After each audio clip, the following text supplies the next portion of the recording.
고대 초정밀 석조 기술 현대도 재현 못하는 건축법. 거대한 돌들이 머리카락 한 올 들어갈 틈도 없이 맞물려 있습니다. 곡면이 정확히 일치하고 각도가 완벽합니다. 단순한 망치와 끌로 어떻게 이런 정밀도가 가능했을까요? 오늘은 현대 기술로도 재현하기 어렵다는 고대 초정밀 석조 기술의 비밀을 파헤쳐 보겠습니다. 첫 번째 파트입니다. 쿠스코 사크사이와만 요새의 놀라운 정밀도를 살펴보겠습니다. 페루 쿠스코 외곽 언덕 위에 거대한 석조 요새가 있습니다. 사크사이와만입니다. 잉카 제국이 15세기에 건설한 이 요새는 경이로운 석조 기술을 보여줍니다. 가장 큰 돌은 무게가 120톤이 넘습니다. 높이 5m가 넘는 거석들이 3단으로 쌓여 있습니다. 놀라운 것은 정밀도입니다. 돌과 돌 사이에 면도날도 들어가지 않습니다. 시멘트나 모르타르를 전혀 사용하지 않았는데도 틈이 없습니다. 각 돌은 불규칙한 다각형 모양입니다. 어떤 것은 12개의 각이 있습니다. 이웃한 모든 돌과 정확히 맞물립니다. 평면뿐 아니라 입체적으로도 완벽하게 일치합니다. 곡면도 정교합니다. 돌의 표면이 약간 볼록하거나 오목한데 이것이 정확히 맞습니다. 마치 퍼즐 조각처럼 딱 들어맞습니다. 지진에도 끄떡 없습니다. 쿠스코 지역은 지진이 잦습니다. 스페인이 세운 건물들은 여러 차례 무너졌지만 잉카 석벽은 멀쩡합니다. 지진이 일어나면 돌들이 약간 흔들리다가 다시 제자리로 돌아옵니다. 유연한 구조 덕분입니다. 어떻게 이런 정밀도를 달성했을까요? 잉카인들은 철기 도구가 없었습니다. 청동과 돌 도구만 있었습니다. 화강암보다 단단한 도구가 없었는데 어떻게 깎았을까요? 전통적 설명은 인내심입니다. 단단한 돌로 만든 망치로 수천 번 두드려 조금씩 깎아냈다는 것입니다. 수십 년이 걸렸을 것이라고 합니다. 하지만 의문이 남습니다. 그렇게 해서 정말 이런 정밀도가 나올까요? 시행착오로 맞춰가며 깎았다고 하는데 100톤짜리 돌을 계속 옮기며 확인했을까요? 일부 연구자들은 다른 방법을 제시합니다. 식물 추출물로 돌을 부드럽게 만들었다는 설입니다. 안데스 지역에는 특이한 식물들이 많습니다. 어떤 식물의 즙이 돌을 연화시킬 수 있다는 현지 전설이 있습니다. 19세기 탐험가들의 기록에도 나옵니다. 하지만 과학적으로 증명되지 않았습니다. 돌을 부드럽게 만들 수 있는 식물 성분은 아직 발견되지 않았습니다. 또 다른 가설은 진동 가공입니다. 특정 주파수로 진동을 가하면 돌이 깨지기 쉬워진다는 것입니다. 초음파 절삭 기술과 비슷합니다. 고대인들이 이를 알았을 가능성은 낮지만 완전히 배제할 수 없습니다. 최근 실험에서는 전통 방식으로도 가능하다는 것이 입증되었습니다. 숙련된 석공이 청동 도구와 모래를 사용해 정밀하게 돌을 다듬을 수 있었습니다. 시간이 오래 걸리고 노동력이 많이 들지만 불가능하지는 않았습니다. 잉카 제국은 수만 명을 동원할 수 있었습니다. 수십 년에 걸친 작업도 가능했습니다. 완벽주의적 문화도 한몫했습니다. 조금이라도 틈이 있으면 다시 깎았습니다. 무한한 인내심으로 완벽을 추구했습니다. 두 번째 파트로 넘어갑니다. 기자, 피라미드 거석 쌓기의 수수께끼를 추적하겠습니다. 이집트 기자의 대피라미드는 인류 역사상 가장 거대한 석조 건축물입니다. 쿠프왕의 피라미드는 높이 146m에 230만 개의 돌로 이루어져 있습니다. 평균 무게는 2.5톤이지만 어떤 것은 80톤이 넘습니다. 건설 기간은 약 20년으로 추정됩니다. 하루에 300개 이상의 돌을 쌓아야 가능한 속도입니다. 어떻게 이런 속도로 정확하게 쌓을 수 있었을까요? 돌의 정밀도도 놀랍습니다. 표면이 매끄럽게 다듬어져 있고 각도가 정확합니다. 피라미드의 밑뼈는 정사각형인데 오차가 4cm 이내입니다. 230m 길이에서 4cm 오차는 놀라운 정밀도입니다. 각도도 정확합니다. 내 모서리가 정확히 직각입니다. 경사각은 51도 50분으로 일정합니다. 어떻게 이런 정확도를 달성했을까요? 고대 이집트인들은 정교한 측량 기술을 가지고 있었습니다. 별을 관측해 전국 방향을 정했습니다. 물을 이용한 수평계로 수평을 맞췄습니다. 끈과 막대기로 각도를 측정했습니다. 간단하지만 정확한 방법이었습니다. 돌을 어떻게 운반했을까요? 가장 가까운 채석장도 10km 떨어져 있습니다. 화강암은 800km 떨어진 아스완에서 가져왔습니다.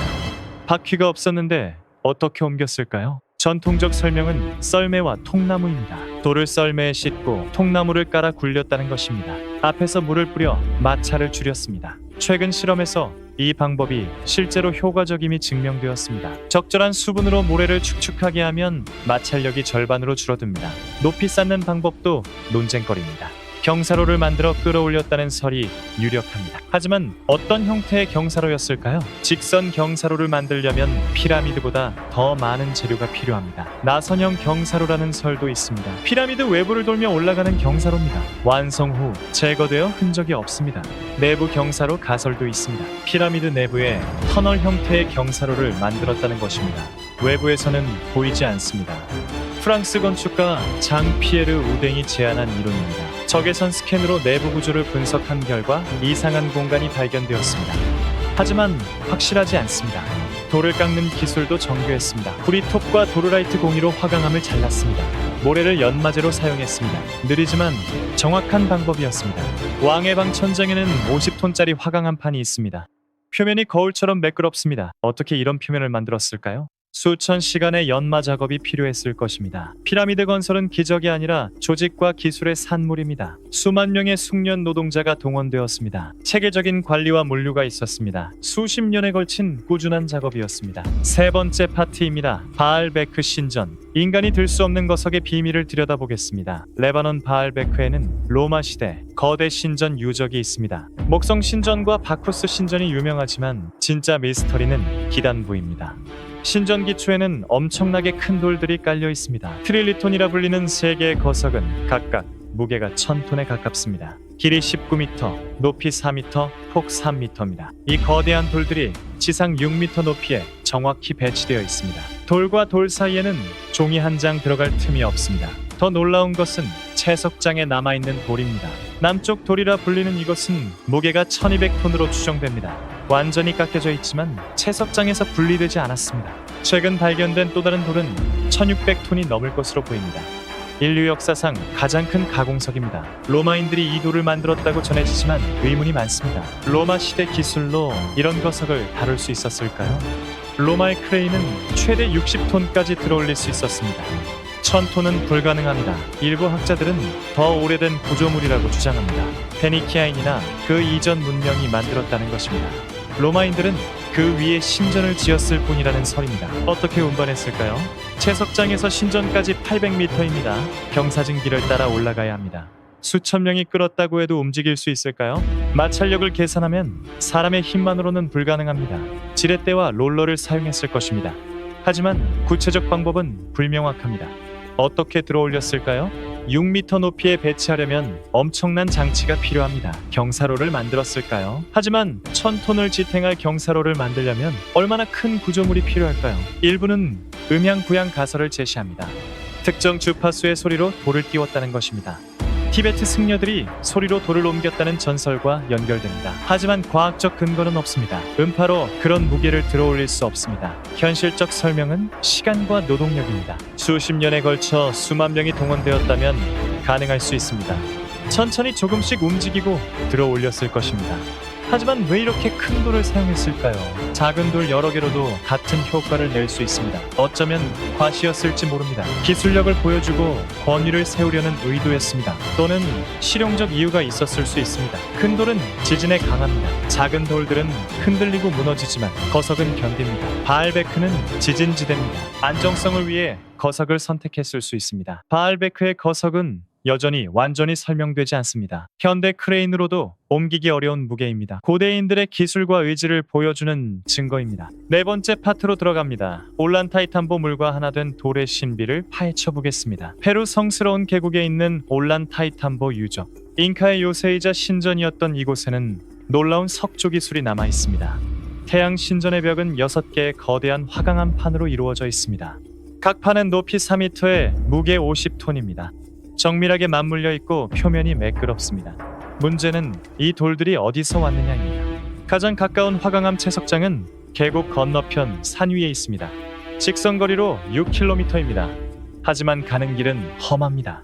1000m를 내려갔다가 다시 1000m를 올라가야 합니다. 중간에 우르밤바 강을 건너야 합니다. 어떻게 50톤짜리 돌을 이런 길로 운반했을까요? 전설에는 신비한 이야기가 있습니다. 잉카인들이 식물의 힘으로 돌을 부드럽게 만들어 운반했다고 합니다. 다시 굳혀서 제자리에 놓았다는 것입니다. 물론 과학적으로 불가능합니다. 돌의 화학 구조를 바꿀 수 있는 식물은 없습니다. 현실적 설명은 물을 이용했다는 것입니다. 우기에 강물이 불어나면 뗏목으로 운반했을 가능성입니다. 병사로와 썰매도 사용했을 것입니다. 하지만 구체적 방법은 여전히 미스터리입니다. 올란타이탄보의 또 다른 특징은 물입니다. 유적 전체에 정교한 수로가 있습니다. 산에서 내려오는 물이 돌로 만든 수로를 따라 흐릅니다. 수로의 경사와 폭이 정확히 계산되어 있습니다. 물의 흐름이 일정하게 유지됩니다. 일부 수로는 돌 하나를 파서 만들었습니다. 내부가 매끄럽고 각도가 정확합니다. 어떻게 단단한 화강암을 이렇게 정밀하게 팠을까요? 분수도 있습니다. 압력을 이용해 물이 솟아오릅니다. 고대 수리 공학의 걸작입니다.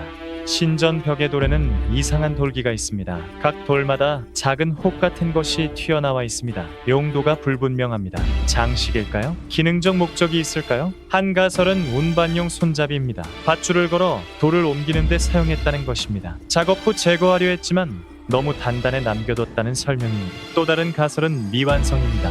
스페인 정복으로 건설이 중단되어 마무리하지 못했다는 것입니다. 원래는 돌기를 제거하고 더 매끄럽게 다듬을 계획이었다는 설입니다.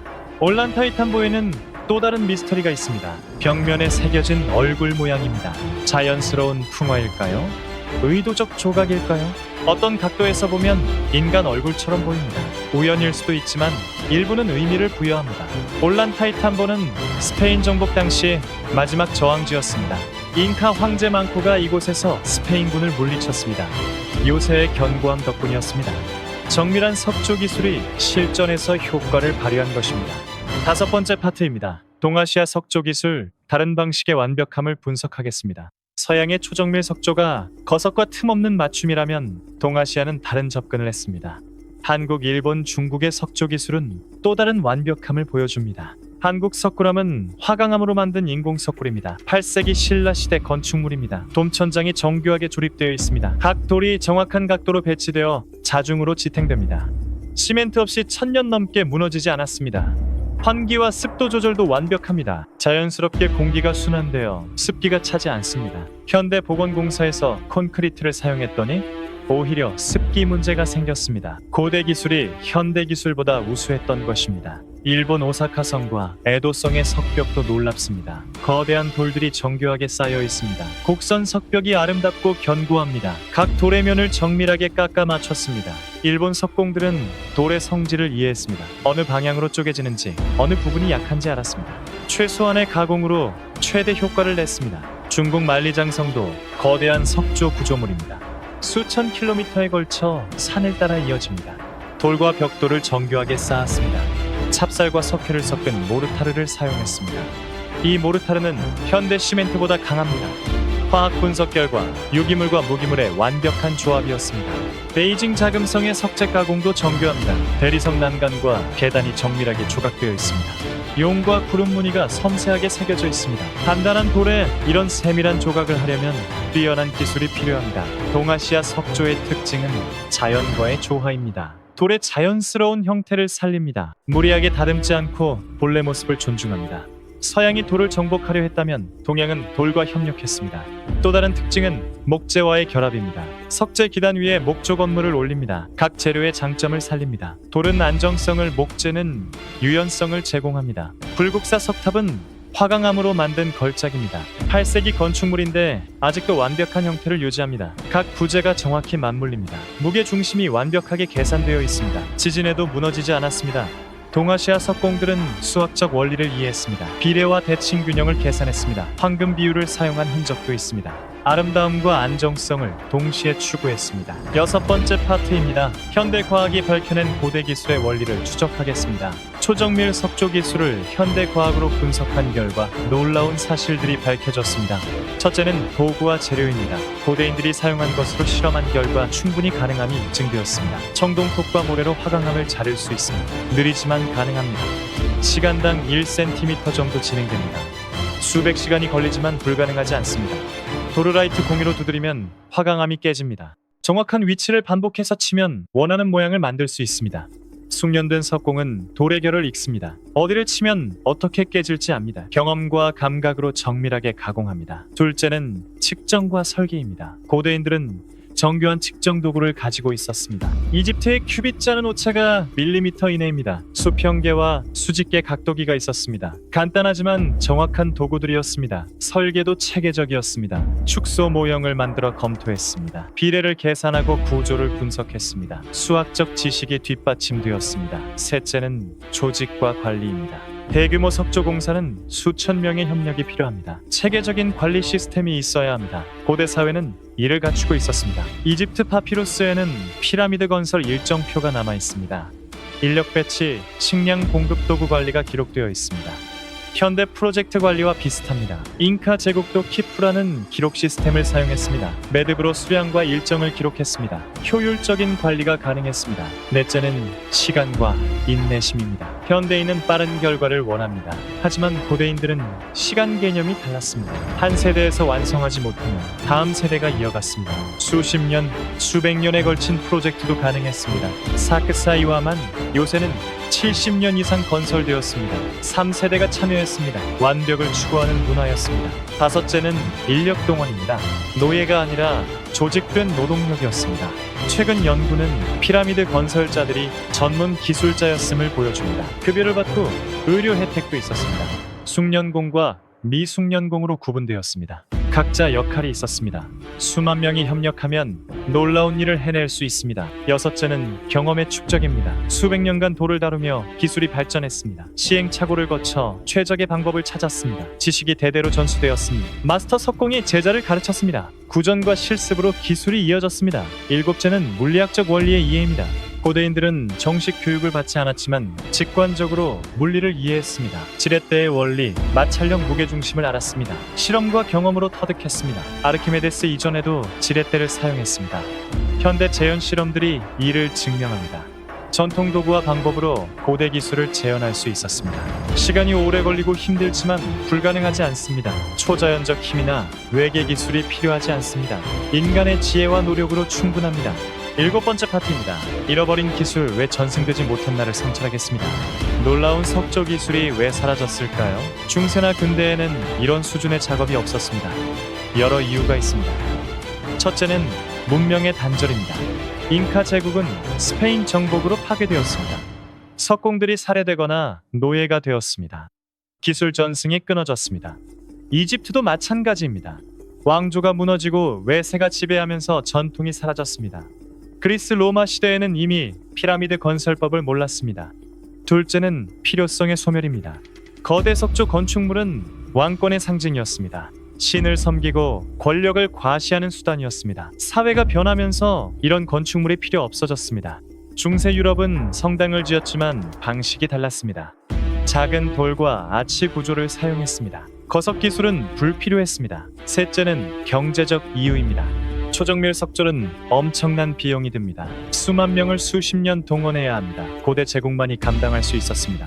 사회가 분열되고 자원이 부족해지면서 불가능해졌습니다. 더 저렴하고 빠른 건축법이 선호되었습니다. 넷째는 재료의 변화입니다. 벽돌과 시멘트가 보급되면서 돌의 중요성이 줄었습니다. 벽돌은 만들기 쉽고 운반이 편합니다. 시멘트는 접착력이 강합니다. 정밀한 석재 가공이 불필요해졌습니다. 다섯째는 철기의 발달입니다. 역설적이지만 철 도구가 보급되면서 석조 기술이 쇠퇴했습니다. 철로도를 쉽게 자를 수 있게 되자 오히려 정교함이 떨어졌습니다. 빠르게 작업하는 것이 중요해졌습니다. 완벽함보다 효율이 우선시되었습니다. 여섯째는 지식의 비밀화입니다. 석공 길드는 기술을 독점했습니다. 외부인에게 가르치지 않았습니다. 구전으로만 전승했습니다. 길드가 해체되면 기술도 사라졌습니다. 기록으로 남기지 않았기에 복원이 어렵습니다. 일곱째는 가치관의 변화입니다. 현대 사회는 속도와 효율을 중시합니다. 수십 년 걸리는 작업은 비현실적입니다. 완벽함보다 실용성이 중요합니다. 고대의 장인 정신은 사라졌습니다. 하지만 최근 다시 관심이 높아지고 있습니다. 지속 가능성과 전통 기술이 재평가됩니다. 일부 석공들이 고대 기술을 연구하고 재현합니다. 완전히 잃어버린 것은 아닙니다. 여덟 번째 파트입니다. 고대 석조 기술이 현대에 주는 교훈을 정리하겠습니다. 초정밀 석조 기술은 단순한 건축 기법이 아닙니다. 그것은 인간 정신과 문화의 표현입니다. 첫째, 완벽을 향한 추구입니다. 고대인들은 타협하지 않았습니다. 조금이라도 틈이 있으면 다시 작업했습니다. 최선이 아니라 최고를 목표로 했습니다. 현대 사회는 적당한 수준에서 만족합니다. 빨리 싸게 만드는 것이 목표입니다. 품질은 2차적입니다. 고대 석조는 다른 가치관을 보여줍니다. 둘째, 인내와 끈기입니다. 한도를 다듬는데 수백 시간이 걸렸습니다. 건물 하나에 수십 년이 소요되었습니다. 포기하지 않고 계속했습니다. 현대인은 즉각적 결과를 원합니다. 기다리지 못하고 쉽게 포기합니다. 인내심을 잃었습니다. 고대인의 끈기를 배워야 합니다. 셋째, 협력의 힘입니다. 거대 석조물은 혼자 만들 수 없습니다. 수천 명이 역할을 나눠 협력했습니다. 각자의 기술을 모아 하나를 완성했습니다. 현대 사회는 개인주의적입니다. 경쟁이 협력보다 강조됩니다. 하지만 큰 성과는 협력에서 나옵니다. 넷째, 자연과의 조화입니다. 고대인들은 돌의 성질을 이해하고 존중했습니다. 무리하게 바꾸지 않고 본래 특성을 살렸습니다. 현대 건축은 자연을 정복하려 합니다. 콘크리트와 철로 인공 구조물을 만듭니다. 환경을 파괴하고 자원을 낭비합니다. 자연 친화적 접근이 필요합니다.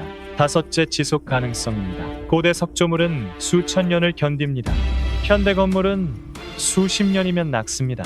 무엇이 진정한 발전일까요? 오래 쓸 수 있는 것을 만드는 것이 중요합니다. 일회용 문화에서 벗어나야 합니다. 여섯째, 장인 정신입니다. 고대 석공은 단순한 노동자가 아니었습니다. 예술가였고 기술자였습니다. 자신의 일에 자부심을 가졌습니다. 현대 사회는 대량 생산 시대입니다. 개성과 정성이 사라졌습니다. 장인 정신을 되살려야 합니다. 일곱째, 시간을 넘어선 유산입니다. 고대인들은 자신의 생애를 넘어 생각했습니다. 후손을 위해 일했습니다. 수백 년 후에도 남을 것을 만들었습니다. 현대인은 당장의 이익만 생각합니다. 다음 세대를 고려하지 않습니다. 장기적 관점이 필요합니다. 여덟째, 문화적 정체성입니다. 석조 건축물은 그 문명의 정수입니다. 기술과 예술, 종교와 철학이 담겨 있습니다. 정체성을 표현하고 전승하는 매체입니다. 현대 건축은 획일화되었습니다. 어디나 비슷한 유리 건물입니다. 문화적 다양성이 사라지고 있습니다. 고유한 정체성을 지켜야 합니다. 초정밀 석조 기술은 과거의 유물이 아닙니다. 현재와 미래를 위한 지혜입니다. 기술 자체보다 그 안에 담긴 정신이 중요합니다. 완벽을 추구하고 인내하며 협력하고 자연을 존중하는 마음입니다. 현대 기술은 고대보다 발전했습니다. 크레인과 레이저 컴퓨터가 있습니다. 하지만 정신은 퇴보했을지 모릅니다. 빠르고 싸게만 만들려 합니다. 100년 후를 생각하지 않습니다. 고대 석조물 앞에 서면 겸손해집니다. 수천 년 전 사람들이 이런 것을 만들었습니다. 우리는 무엇을 남길까요? 100년 후, 1000년 후에도 남을 것을 만들고 있을까요? 답은 분명합니다. 기술만으로는 부족합니다. 정신이 필요합니다. 고대인들이 가졌던 그 마음이 필요합니다. 완벽을 향한 열정, 시간을 넘어선 비전, 후손을 생각하는 책임이다. 이것이 진정한 유산입니다. 초정밀 석조 기술은 우리에게 묻습니다. 당신은 무엇을 남길 것인가? 어떻게 기억되고 싶은가? 잠시 머물다 사라질 것인가? 아니면 영원히 남을 것을 만들 것인가? 돌은 침묵하지만 웅변합니다. 수천 년을 견디며 이야기합니다. 인간의 위대함과 한계, 꿈과 의지를 보여줍니다. 우리도 돌처럼 단단한 무언가를 남겨야 합니다. 후손이 보고 배울 수 있는 것을 만들어야 합니다. 그것이 고대 석조 기술이 주는 진짜 교훈입니다. 여기까지 고대 초정밀 석조 기술에 대한 이야기였습니다. 영상이 흥미로우셨다면 구독과 좋아요 부탁드립니다. 여러분의 구독과 좋아요가 더 좋은 미스터리 컨텐츠를 만드는데 큰 힘이 됩니다. 다음에는 어떤 미스터리를 파헤쳐 볼까요? 댓글로 의견 남겨주세요. 감사합니다.